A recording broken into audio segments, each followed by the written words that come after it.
de la guerre à Gaza et empêcher sa contagion au Liban, où une frappe israélienne a tué un chef militaire du Hezbollah.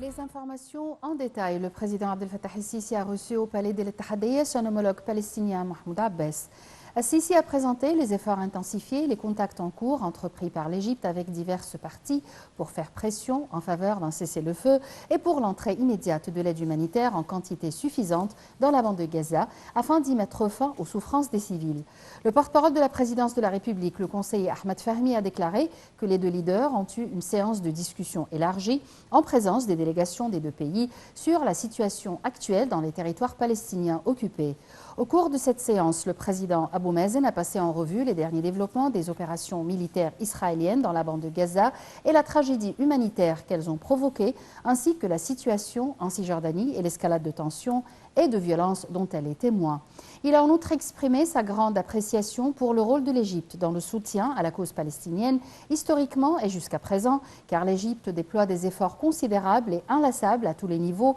pour arrêter l'effusion du sang du peuple palestinien et soutenir leurs efforts pour obtenir leurs droits légitimes. Le président Abdel Fattah el-Sisi a reçu ce lundi le secrétaire général de la Ligue arabe, Ahmed Aboul-Rit. Le porte-parole de la présidence de la République,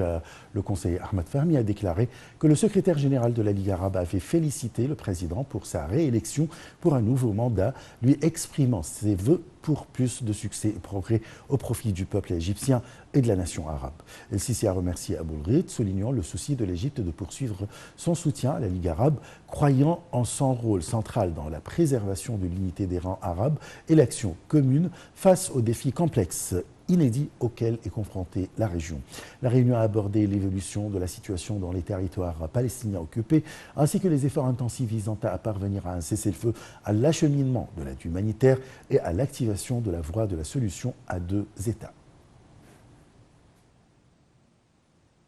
Le Premier ministre Moustapha Madbouli a déclaré qu'il est important de préciser le nombre de réfugiés et les efforts que l'État déploie pour présenter des services dans les différents secteurs aux visiteurs de l'Égypte. Le Premier ministre a tenu une réunion pour passer en revue les services que l'Égypte présente à ses invités de différentes nationalités, dont le nombre dépasse les 9,5 millions. Lors de la réunion, les ministres ont passé en revue les services que l'Égypte a présentés et qu'elle présente encore pour le peuple palestinien dans le secteur de Gaza, dans le cadre de la présentation d'un soutien aux Palestiniens sous forme de différents produits alimentaires, d'aide, de traitement de blessés et d'autres formes de soutien. La guerre menée par Israël contre la bande de Gaza est entrée dans son